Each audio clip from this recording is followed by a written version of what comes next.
មនុស្សប្រភេទដែលមិនចេះព្យាបាលអ្នកពេលយំគឺត្រូវបង្រៀនអ្នកដទៃគាត់គឺកញ្ញាជាងឆេអ្វីម៉ាក់ពិតកញ្ញាជាងឆេនោះគឺកញ្ញាជាងឆេអ្នកគឺជាមនុស្សដែលមានជំនាញតែមួយគត់នៅក្នុងក្រុមជាងឆេនោះជាសិទ្ធតើវាអាចទៅរួចដោយរបៀបណា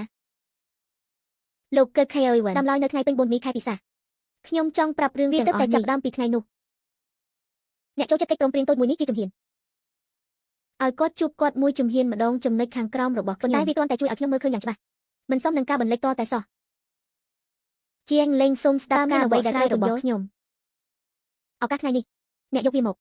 ចេញពីការបង្កើតពីដងលាក់ខ្លួនហើយបោះជំនាញជាគ្រប់យ៉ាងទេ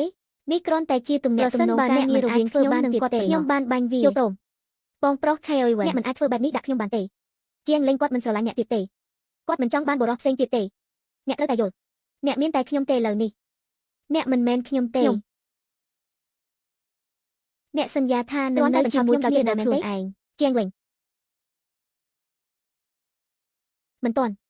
ការនាំចេញនៅឆ្នាំនេះនោះគឺអ្នកក៏មិនអាចទុកឲ្យយេងសេមើលថែមថាអ្នកយកព័ត៌មានជាប់ពាក់ព័ន្ធរឿងសិក្សាមិនមិនចោលគាត់នោះជាអ្វីដែលអ្នកគួរធ្វើនៅពេលអ្នកជ្រើសរើសអ្នកយកព័ត៌មានយកព្រមខ្ញុំសារភាពគ្រោះថ្នាក់របស់ GP គឺប្រសើរជាងខ្ញុំបន្តិចប៉ុន្តែខ្ញុំនឹងខិតខំបន្ថែមទៀតខ្ញុំនឹងយកក្រុមហ៊ុនជំនាញម្ដងលើពីការទន្ទិញចាំកងខេអ៊ុយវ៉ាន់តើអ្នកនៅតែមិនអើពើនឹងខ្ញុំទេក្រុមហ៊ុនរបស់អ្នករាល់ការបញ្ជាទិញនិងថវិកាខ្ញុំផ្ដល់ឲ្យអ្នកទាំងអស់តាំងពីខ្ញុំសម្រេចចិត្តចាក់ចេញពីអ្នកក្រុមយូអេនចឹងគ្រាន់តែគ្មានអ្វីសោះ